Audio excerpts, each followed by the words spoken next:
Good morning भाई लोग। देखिए, कल वाली क्लास में हम सब ने पढ़ा था क्या कि मैसूर पर अंग्रेजों ने अपना आधिपत्य जमाने की बात की थी कि मैसूर पर अंग्रेज अपना आधिपत्य कैसे जमाएंगे, जिसकी कहानी कल हम सब कर रहे थे। और उसमें से हम सबों ने अंग्रेज से दो युद्ध करवाया था। आंग्ल मैसूर का प्रथम युद्ध, आंग्ल मैसूर का प्रथम युद्ध और आंग्ल मैसूर का दूसरा युद्ध, जो कि दूसरे युद्ध तक के वीडियो कल वाले रह गए थे। अभी आगे हम सब देखेंगे कि आंग्ल मैसूर का तीसरा युद्ध क्या होता है और आंग्ल मैसूर का चौथा युद्ध क्या होता है। ये जो तीसरे चौथे युद्ध में क्या होते हैं, क्या अंग्रेज अपना आधिपत्य मैसूर पर जता पाएंगे? आपको क्या लगता है? दो युद्धों के बाद तो हम सब ने देखा कि दोनों युद्ध में संधि हो चुकी थी, लेकिन अभी देखेंगे कि तीसरा युद्ध का कारण क्या बनता है। मतलब दो युद्ध के संधि हो जाने के बाद देखिए, हम सब पहले वो दो युद्ध जो आंग्ल मैसूर का प्रथम युद्ध और आंग्ल मैसूर का द्वितीय युद्ध, ये दोनों युद्ध कब कब हुआ पहले जो हमें बता दीजिए। तो देखिए, आंग्ल मैसूर का प्रथम युद्ध, आंग्ल मैसूर का प्रथम युद्ध, जो कि कल हम आपको बताए थे कि आंग्ल मैसूर का प्रथम युद्ध कब हुआ था। आंग्ल मैसूर का प्रथम युद्ध कब हुआ था जो कल बताया गया था? ये 68 से 69 ईस्वी तक, 1768 से 1769 ईस्वी तक आंग्ल मैसूर का प्रथम युद्ध हुआ था। जो कि जिस युद्ध में बताया भी गया था कि लास्ट में क्या हो गया था, एक संधि होता है, जो कि कौन संधि? मद्रास की संधि से यह युद्ध 1769 ईस्वी में हैदर अली और अंग्रेजों के बीच में संधि होने के कारण यह युद्ध विराम हो जाता है। लेकिन युद्ध यहां बोला गया था क्या कि जो मद्रास की संधि हुई थी उसमें सिर्फ युद्ध विराम हुए थे, जड़ से युद्ध खत्म हो नहीं गया था। इसी के कारण की वजह से दूसरा आंग्ल मैसूर युद्ध, जो कि दूसरा आंग्ल मैसूर युद्ध दूसरा आंग्ल मैसूर युद्ध फिर बोले थे कि यह चालू हुआ था 80 से 84, 70 से 80 से लेकर 84 ईस्वी तक के ये प्रथम युद्ध। किसका? आंग्ल मैसूर का प्रथम युद्ध, आंग्ल मैसूर का दूसरा युद्ध। या क्वेश्चन इस प्रकार भी रहेगा कि प्रथम आंग्ल मैसूर युद्ध कब हुआ, दूसरा आंग्ल मैसूर युद्ध कब हुआ? तो दूसरा 80 से 84 और पहला 68 से 69। आज हम देखिए दूसरे युद्ध। कल पहले युद्ध तो मद्रास की संधि से हुआ था खत्म। ये कौन सी संधि से? मद्रास की संधि से एंड हुआ था। मद्रास की संधि, मतलब जब मद्रास की संधि हुआ तो ये युद्ध विराम हुए थे। लेकिन दूसरा जो चल रहा था युद्ध, वो किस चीज का संधि हुआ था और किस संधि से? ये मंगलोर की संधि। ये युद्ध मंगलोर की संधि। देखिए हुआ क्या था, जैसे हम सब देखेंगे कि पहला संधि मद्रास के करवाए, तो मद्रास के संधि किनके किनके बीच हुआ था? अभी हमने आपको बताया, मद्रास के संधि हैदर अली और अंग्रेजों के बीच हुआ था, हैदर अली और अंग्रेजों के बीच। लेकिन दूसरा जो आंग्ल मैसूर युद्ध होता है वो 80 से 84 ना, और यहां 1782 ईस्वी में ही हैदर अली की क्या हो जाती है? मृत्यु हो जाती है। इसीलिए ये युद्ध जो मंगलोर की संधि होगा वो हैदर अली का बेटा टीपू सुल्तान, हैदर अली का बेटा टीपू सुल्तान और अंग्रेजों के बीच में जो दूसरा आंग्ल मैसूर युद्ध होता है वो संधि होता है, और उसे नाम दिया गया है क्या? मंगलोर का संधि। आज देखिए हम सब पढ़ेंगे तृतीय आंग्ल मैसूर युद्ध। क्या? तृतीय आंग्ल मैसूर युद्ध। देखिए दूसरे आंग्ल मैसूर युद्ध तक के कल वाले वीडियो में हम सब ने देख चुके थे, अभी तक इनका रिवीजन क्लास चला।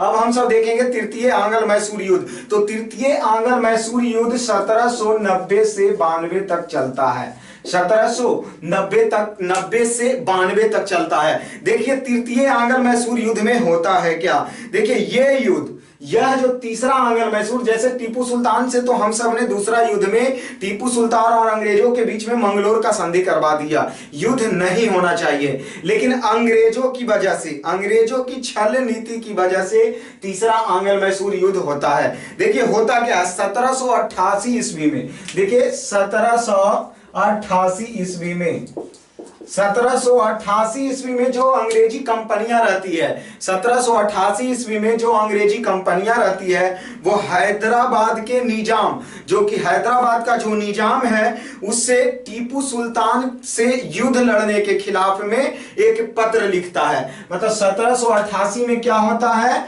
हैदराबाद का जो निजाम है, हैदराबाद का निजाम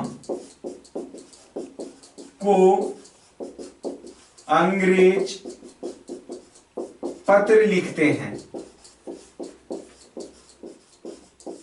वो भी किस लिए, तो किस पे, टीपू सुल्तान पर अटैक करने के लिए, टीपू सुल्तान पर आक्रमण के लिए,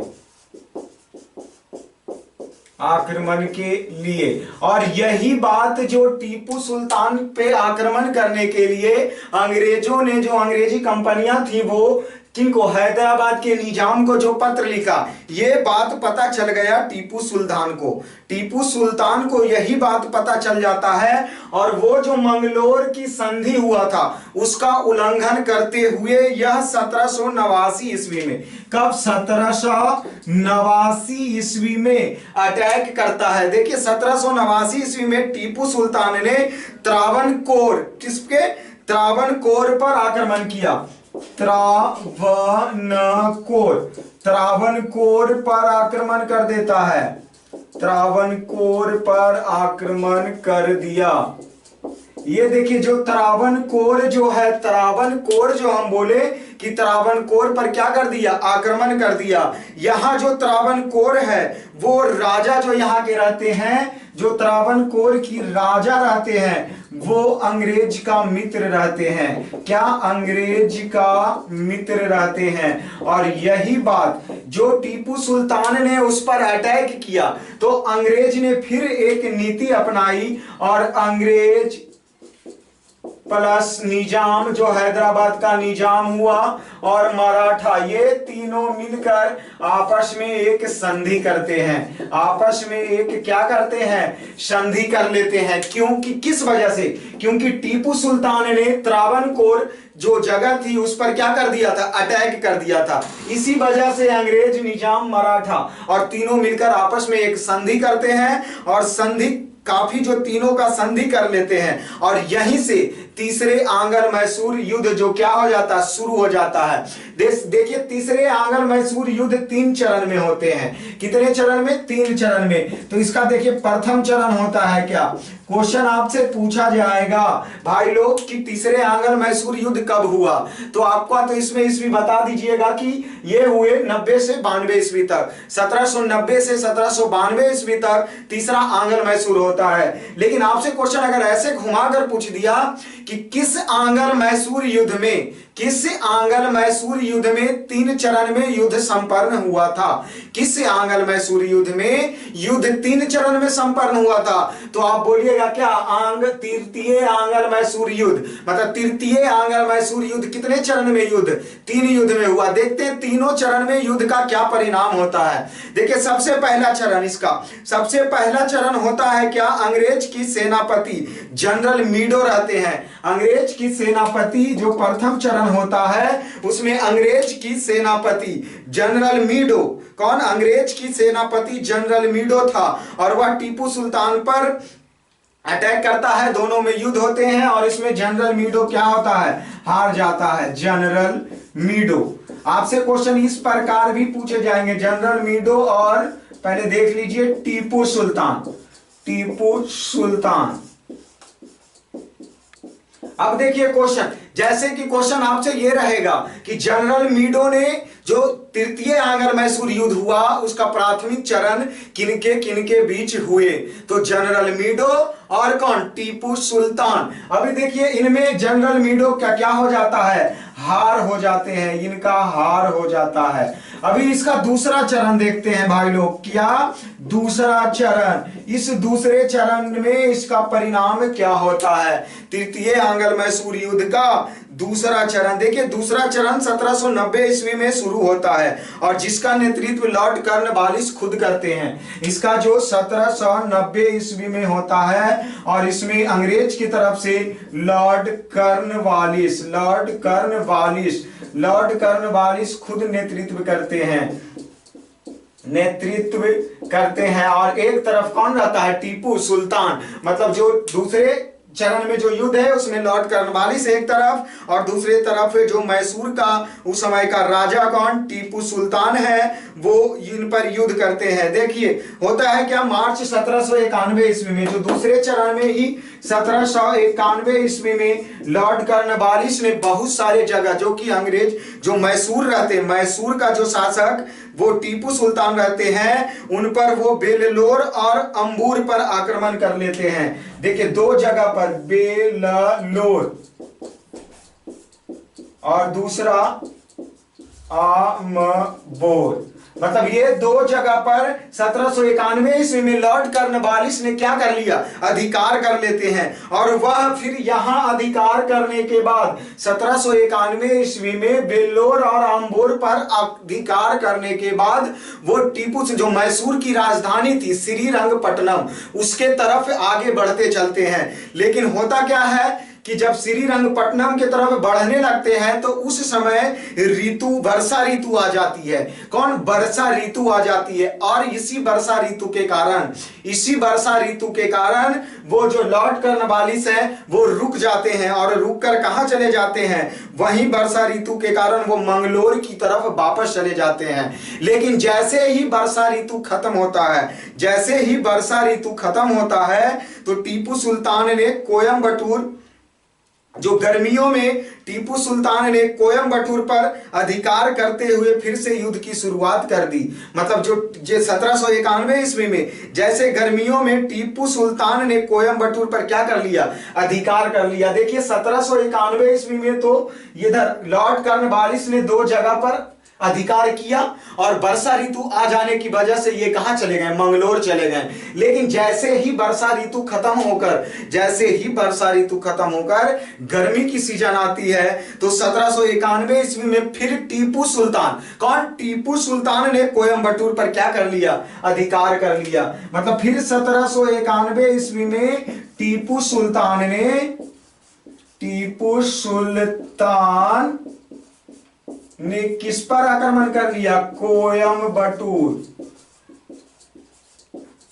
कोयम्बटूर पर क्या कर लेता है, टीपू सुल्तान अब अधिकार कर लेते हैं। इसके बाद देखिए युद्ध का तीसरा चरण शुरू होता है। युद्ध का यहीं से युद्ध क्या रह गया, बरकरार रह गए। देखिए ना जी, लॉर्ड कॉर्नवालिस ने दो जगह पर आक्रमण करके वापस चल गया। फिर आया कौन, टीपू सुल्तान, या कोयम्बटूर पर अधिकार कर लिया। युद्ध विराम अवस्था में हुए नहीं, अभी तक युद्ध की क्रिया क्या है, जारी है। इसीलिए बोला जाता है कि इसका तीसरा चरण युद्ध का तीसरा चरण। और देखते हैं ये तीसरा चरण युद्ध में क्या होता है, किनकी हार होगी और किनकी विजय होगी, जो युद्ध का तीसरा चरण में हम सब देखेंगे। देखिए युद्ध का तीसरा चरण में लॉर्ड कॉर्नवालिस ही रहते हैं, लेकिन लॉर्ड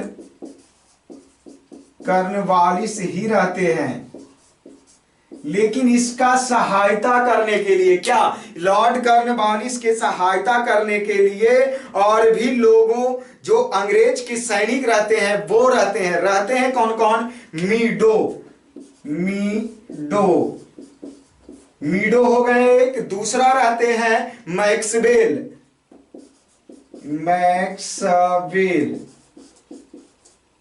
उसके बाद रहते हैं, अगला रहते हैं हंटर, क्या, हंटर।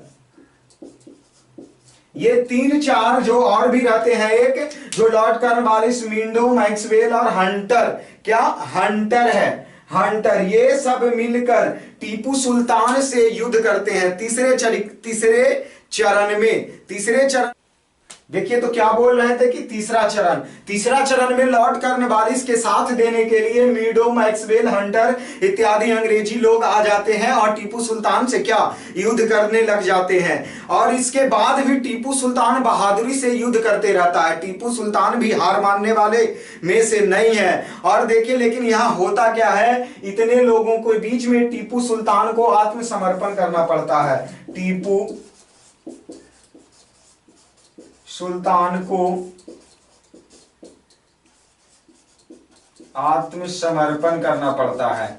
मतलब टीपू सुल्तान अपने आप को क्या अंग्रेजों के सामने सलेंडर बोल देते हैं। और यहीं पर फिर 1792 ईस्वी में सलेंडर बोलने के बाद फिर श्रीरंगपट्टनम में एक संधि होती है। क्या श्रीरंगपट्टनम में एक संधि होती है और उस संधि का नाम दिया जाता है क्या, अपमानजनक संधि। मतलब टीपू सुल्तान के लिए वो संधि बहुत अपमानजनक हुआ और जिसकी वजह से वो होता क्या है, मैसूर का आधा हिस्सा लेकर अंग्रेज, मराठा और निजाम तीनों आपस में बांट लेते हैं। इसीलिए जो टीपू सुल्तान रहते हैं उन्हें अपमानजनक हो लगता है और उसके साथ साथ उनके आधा हिस्सा लेकर तीनों तो आपस में बांट तो लिए, लेकिन फिर भी अंग्रेजों ने युद्ध में जो हर्जाना के रूप में, मतलब युद्ध में जो खर्च हुआ लमसम 3 करोड़ रुपया, वो टीपू सुल्तान को देना पड़ता है। तो वो 3000 रुपया के साथ में और उनका जो 2 बेटा रहता है, उनके 2 बेटे जो अंग्रेज के बंधक बना लिए जाते हैं। तो देखिए होता क्या है,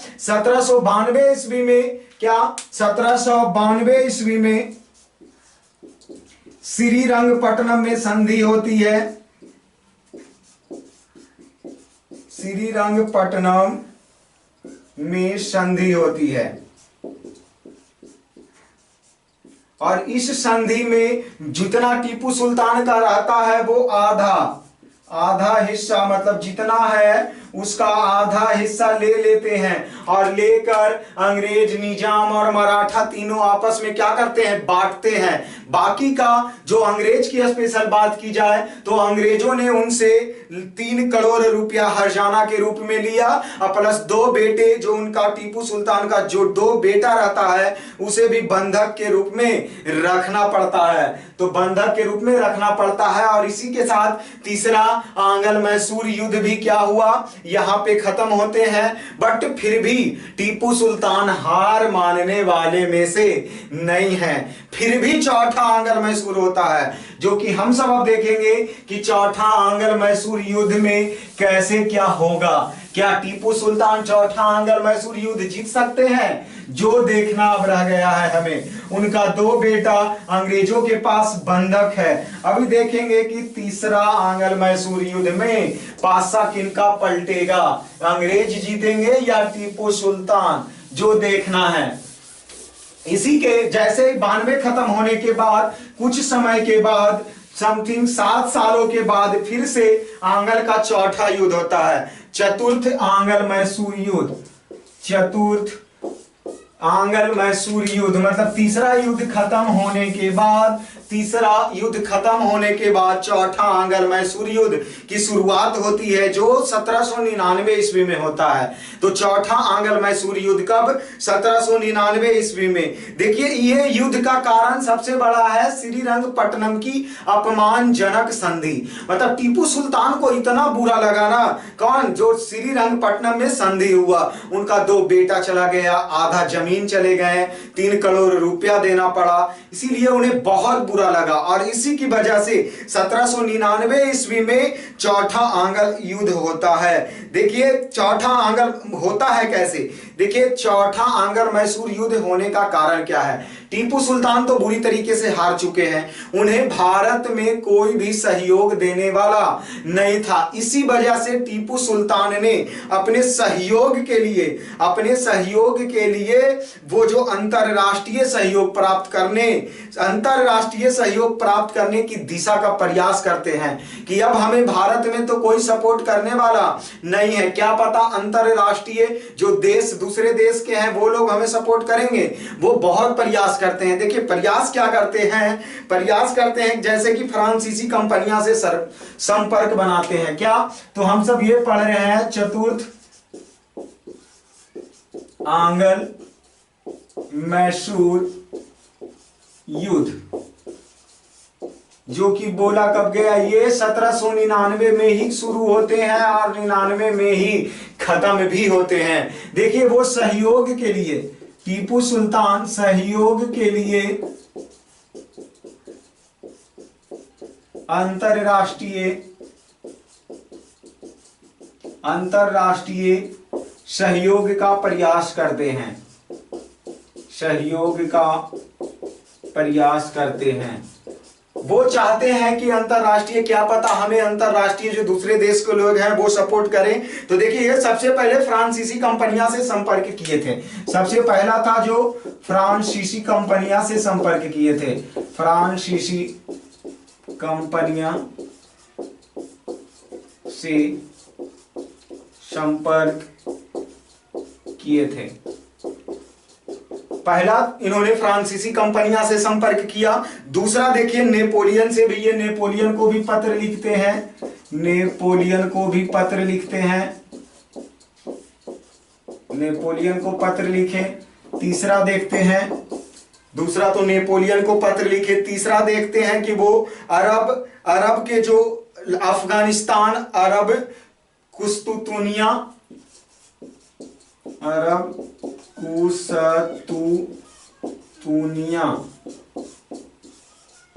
कुस्तुतुनिया और फिर